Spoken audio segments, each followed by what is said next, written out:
अभी हम सिर्फ 1989 के बारे में बात करेंगे। तो सेकंड टाइमलाइन में निको एंजल के घर पर जाता है, बट जिस कार से उसको मरना था वो कार पहले ही निकल जाती है। फिर इसकी मौत टल जाती है, बट स्टिल वो एंजल के घर पर चुपकर घुस जाता है। बट इस टाइम एंजल घर से सामान लेने के लिए गया होता है। एंजल ने अपनी बीवी की डेड बॉडी को जमीन से उठाकर बाथरूम में छुपा दिया होता है और ये निको देख लेता है। वो एक डोर को ओपन करता है और वहाँ पर वो क्लारा के पासपोर्ट को देखता है और थोड़े बहुत पैसे भी वहाँ पर होते हैं। बेसिकली अब एंजल और क्लारा ने प्लान बनाया होता है कि वो इस जगह को छोड़कर यहाँ से चले जाएंगे। फिर तभी एंजल अपने घर पर वापस आ जाता है। सो निको वहीं पर बेड के नीचे छुप जाता है और एंजल एक बूचर यानी कि एक कसाई था, तो वो अपनी वाइफ की बॉडी को टुकड़ों में काटता है बैग में डालने के लिए और ये सब निको चुपके से देख रहा होता है। एंजल बॉडी को बैग में डालकर यहाँ से निकल जाता है और अपने बूचर हाउस में जाके बॉडी को दफना देता है और फिर निको ये पूरा कांड देख चुका होता है। वो ये सब कुछ जाके अपनी मॉम और पुलिस वालों को बता देता है। बट यहाँ पर दो चीजें होती है। पहली एक तो ये कि कोई प्रूफ नहीं होता है कि एंजल के खिलाफ, और सेकंड ये कि निको 8 साल का एक बच्चा होता है और साथ ही उसने ये भी बता दिया था कि फ्यूचर वाली एक लेडी ने उसकी जान बचाई थी जो कि टीवी के थ्रू उससे बात कर रही थी। तो कोई भी इस पर बिलीव नहीं करता है, खास तौर पर पुलिस वाले तो बिल्कुल भी नहीं। हालांकि सिर्फ उसकी माँ ही उस पर बिलीव कर रही होती है। और इस साइड एंजल और क्लारा एक साथ आ जाते हैं जैसा कि उनका प्लान था, साथ में कहीं बाहर चले जाते हैं। इन सब से दूर निको वेट कर रहा होता है कि डेली टीवी के सामने आकर बैठ जाता है। फ्यूचर वाली वो लेडी फिर से कनेक्ट करेगी और उससे बात करेगी, लेकिन उसे कोई रेस्पॉन्स नहीं मिल रहा होता है। बट इसको एक बात याद आती है कि उसने जब पहली बार वेरा से कांटेक्ट किया था तो उसके रूम में एक रेलवे स्टेशन का बोर्ड था। उसके बारे में वेरा ने बताया था कि डेविड ने और वेरा ने उसे चुराया था। अब निको डेली उस रेलवे स्टेशन के सामने जाकर बैठने लग गया था, इस इंतजार में कि एक न एक दिन वेरा उसे दिखेगी। और उसने ऑलरेडी वेरा का स्केच बना के रखा हुआ था कि वो उसे भूल ना जाए। और बहुत सालों बाद अब निको काफी बड़ा हो जाता है तो इसको वेरा दिख भी जाती है। तो अब ये डेली वेरा के सामने वाली सीट पर जाकर बैठने लग जाता है। आपको फर्स्ट टाइमलाइन तो याद ही होगी, तो उसमें निको की जगह एटर वहाँ पर बैठता था, बट उसकी जगह अब निको ने ले ली होती है और एटर वहीं पर बगल में खड़ा रहता है। वेरा की बातचीत निको से स्टार्ट हो जाती है। थोड़े दिनों बाद ये दोनों प्यार में भी पड़ जाते हैं एंड फिर इन दोनों की शादी हो जाती है और इनका कोई बच्चा नहीं होता है। इसीलिए वेरा अपनी न्यूरोसर्जन वाली पढ़ाई को कंटिन्यू रखती है और एक दिन एक बड़ी डॉक्टर बन जाती है। ये होता है सेकंड टाइमलाइन में। अब कुछ लोगों के मन में ये डाउट आया होगा कि वेरा जो थी 2014 में 1989 वाले निको से कांटेक्ट किया था, निको बहुत छोटा था, बट फिर 2014 में आके निको बड़ा हो गया, बट सिर्फ वेरा तो वैसे के वैसे ही है, वो क्यों बड़ी नहीं हुई? जवाब बड़ा ही सिंपल सा है। तो यहाँ पर दो टाइमलाइंस है। फर्स्ट टाइमलाइन में 2014 से 1989 में कांटेक्ट करके निको को बचा लिया था, तो उससे क्रिएट हो गई थी सेकंड टाइमलाइन। तो वेरा तो 2014 में ही है, वैसे की वैसी लगभग 35 साल की। पर फिलहाल इसको रखो साइड में।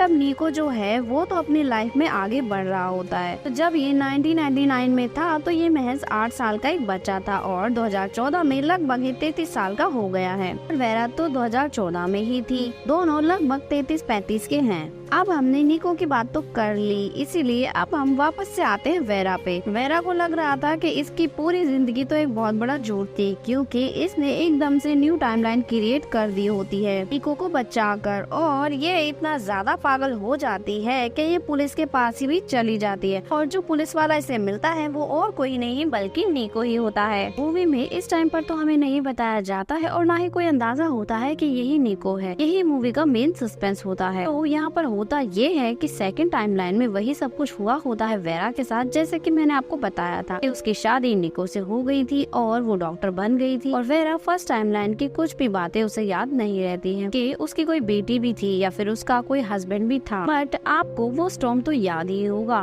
तो वेरा की जितनी भी फर्स्ट टाइमलाइन की यादें थी वो वापस से ले आता है और वो अपनी ही टाइमलाइन की यादों को भूल जाती है। थोड़ा कंफ्यूजिंग है बट मैं आपको समझाती हूँ। तो गाइस, मूवी में हमें बताया गया है कि वो जो स्टॉर्म था वो पूरे 72 आवर्स के लिए चल रहा होता है और स्टॉर्म ने ही सबसे फर्स्ट प्लेस पर एक वर्म होल क्रिएट किया था, जिसकी वजह से वेरा ने एक न्यू टाइमलाइन क्रिएट कर दी थी। तो न्यू टाइमलाइन का मतलब ये होता है कि मानो आप टाइमलाइन 1 में अपनी जिंदगी जिस भी तरह से जी रहे हो, तो टाइमलाइन 2 में आप सेम जिंदगी नहीं जी सकते हो। कुछ ना कुछ डिफरेंस तो उसमें जरूर होगा। तो वही हुआ था वेरा के साथ में। इसने फर्स्ट टाइमलाइन में तो एडर से दोस्ती की थी, देन इसकी शादी डेविड से हुई थी और उसके बाद में ग्लोरिया आ गई थी। बट सेकंड टाइमलाइन में इंटरफेयर कर दिया था निको ने, जिसकी वजह से एडर से ये मिल ही नहीं पाई, तो इसकी लाइफ चेंज हो गई थी। इसने डेविड की जगह निको से शादी कर ली थी और इसी वजह से ग्लोरिया इस टाइमलाइन में नहीं आ पाई और ऐसे ही अपनी लाइफ को बिता रही थी ये सेकंड टाइमलाइन में। बट फिर वो दिन आता है जब 72 घंटे के लिए वापस से वो स्टॉर्म आता है, तो स्टॉर्म की वजह से वेरा की फर्स्ट टाइमलाइन की सारी यादें वापस आ जाती हैं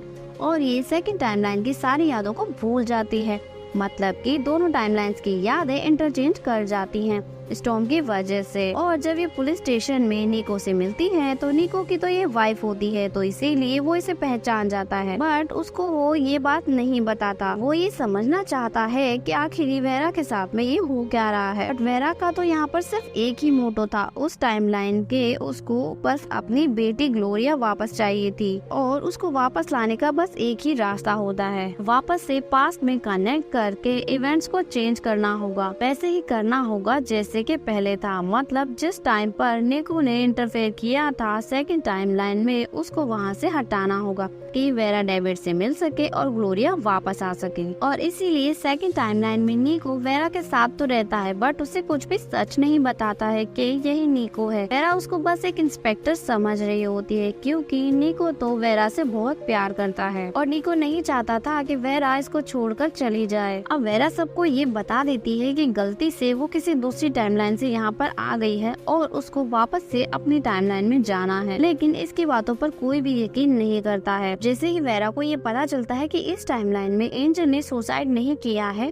ना ही उसको जेल में डाला गया है, क्योंकि आपको याद होगा कि फर्स्ट टाइमलाइन में एंजल को पकड़ लिया गया था, बट सेकंड टाइमलाइन में वो क्लारा के साथ में भाग गया था। तो यहाँ पर वेरा को ये बात याद आ जाती है कि एंजल ने फर्स्ट टाइमलाइन में जेल में बयान दिया था कि अगर वो पकड़ा नहीं जाता तो वो अपनी वाइफ की बॉडी को एक बूचर हाउस में दफना देता। तो फिर वेरा इंस्पेक्टर को यानी कि निको को ये सारी बात बता देती है और पुलिस को दफनाई गई डेड बॉडी मिल जाती है और ये केस वापस से रीओपन किया जाता है। वही केस जब छोटी निको ने सबको बताया था कि एंजल ने अपनी वाइफ को मार डाला है, बट तब इस पर किसी ने भी बिलीव नहीं किया था। लेकिन इस टाइम इनके पास डेड बॉडी का प्रूफ होता है, तो अब एंजल और क्लारा को बुलाया जाता है और मूवी में इस पॉइंट पर जाके निको की पहचान सबके सामने आती है कि ये वही निको है और डेड बॉडी की रिपोर्ट्स आने के बाद में एंजल और क्लारा को अरेस्ट कर लिया जाएगा मर्डर करने के लिए। अब निको वेरा को एक होटल का एड्रेस देता है और बोलता है कि तुमको निको यहाँ पर मिल जाएगा और उस होटल में कोई और नहीं बल्कि डेविड होता है, जो कि एक लड़की के साथ में मजे कर रहा होता है। मतलब कि इस टाइमलाइन में भी जो डेविड की वाइफ होती है, ये उसके साथ भी चीट कर रहा होता है। और यहाँ डेस्क पर एक माचिस की डिब्बी देखने को मिलती है, जो टाइमलाइन फर्स्ट में वेरा ने डेविड के कपड़ों से मिली थी। इसका मतलब ये था कि फर्स्ट टाइमलाइन में भी डेविड वेरा के साथ में चीट कर रहा होता है। डेविड यहाँ पर एक बैंकर होता है, तो इसीलिए वेरा उससे ब्लैकमेल करके निको के बारे में जानकारी निकलवाती है। अब वेरा को एक एड्रेस मिलता है जहाँ पर ये जाती है, तो इसको सारा सच पता चल जाता है। निको कोई और नहीं बल्कि वही इंस्पेक्टर है और इसको सारी चीजें भी समझ में आने लगती है। वही स्टॉर्म वाली बातें जो मैंने आपको समझाई थी। और स्टॉर्म 72 आवर्स के लिए था, जो कि अब बस खत्म होने ही वाला था। मतलब कि स्टॉर्म अगर खत्म हो गया तो इसकी टाइमलाइन 1 की सारी यादें मिट जाएंगी और सेकंड टाइमलाइन की सारी यादें वापस आ जाएंगी। मतलब कि ये अपनी बेटी ग्लोरिया को भूल जाएगी। यहाँ पर वेरा निको को बहुत पसंद तो करती थी, क्योंकि इसका पति तो हरामी निकला, बट ये अपनी बेटी ग्लोरिया को भूलना नहीं चाहती थी और ये निको से बोलती है कि वो टीवी और कैमरा वापस से ले आओ, स्टॉर्म खत्म होने में थोड़ा ही टाइम बचा है। तो ये इसका यूज करके छोटी निको से बात करेगी और सब कुछ पहले जैसा कर देगी। बट निको कहता है कि उसने वो टीवी और कैमरा तोड़ दिया है, क्योंकि वो वेरा को कभी खोना नहीं चाहता था। बट अब वेरा निको से कहती है कि मैंने तुम्हारी जान बचाई थी, अब टाइम है कि तुम मुझको बचाओ। और फिर इतना बोलकर वो बिल्डिंग से कूदकर मर जाती है। निको अब भागकर जाता है, उसने वो टीवी और कैमरा छुपा रखा था, जिसका अब वो यूज करता है और 1989 में छोटे निको से कांटेक्ट करता है। अब मूवी में ये दिखाया तो नहीं गया है कि ये दोनों के बीच में क्या बात होती है, बट इसने यही बोला होगा कि वेरा को ढूंढने का ट्राई मत करना।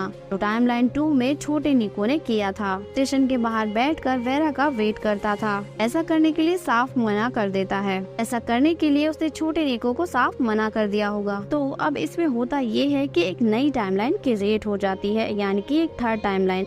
और ये थर्ड टाइमलाइन फर्स्ट और सेकंड टाइमलाइन का मिक्सअप होती है, क्योंकि निको मरा नहीं था, बट इसने स्टेशन पे जाके वेरा से कांटेक्ट नहीं किया था, जिस वजह से वेरा की जो फर्स्ट टाइमलाइन वाली लाइफ थी वो वही सेम होती है। डेविड इसका पति होता है और ग्लोरिया भी वापस आ जाती है। हालांकि वो माचिस की डिब्बी अभी भी वहीं पर होती है। इसका मतलब ये होता है कि इस टाइमलाइन में भी डेविड वेरा से चीट कर रहा होता है। मतलब किसी भी यूनिवर्स में नहीं बदल सकते हैं। खैर अब यहाँ पर वो एंजल भी आजाद घूम रहा होता है। इसका मतलब ये था कि डेड बॉडी अभी भी बूचर हाउस से बाहर नहीं निकाली गई है। अब वेरा पुलिस को इन्फॉर्म कर देती है और वो डेड बॉडी भी वहाँ से निकाल ली जाती है। तो यहाँ पर मूवी के लास्ट में निको आता है कि वही इंस्पेक्टर होता है, बस ये वेरा का हस्बैंड नहीं होता है। और वेरा इससे मिलती है और बोलती है कि हम एक दूसरे को जानते हैं। और निको भी एक स्माइल पास करता है, क्योंकि ऐसा नहीं है कि निको वेरा को ना जानता हो इस टाइमलाइन में, क्योंकि ये टाइमलाइन फर्स्ट और सेकंड टाइमलाइन से मिलकर बनी होती है। इसका मतलब ये है कि निको ने अपने बचपन में टीवी का यूज करके वेरा से कांटेक्ट किया था, इसीलिए आज वो यहाँ पर जिंदा खड़ा होता है। यही बात निको को याद आ जाती है वेरा को देखकर कि ये तो वही लेडी है। मूवी इस पॉइंट पर खत्म हो जाती है। तो काफी दिमाग का दही हो गया है मेरा, तो उम्मीद करती हूँ आपका भी हो गया होगा। ये अच्छा लगा तो लाइक बटन को हिट जरूर करके दिखाना और कमेंट करके बताना, और जाते जाते चैनल को भी सब्सक्राइब कर ही लेना। मिलती हूँ आपसे अगली वीडियो में। Thanks for watching.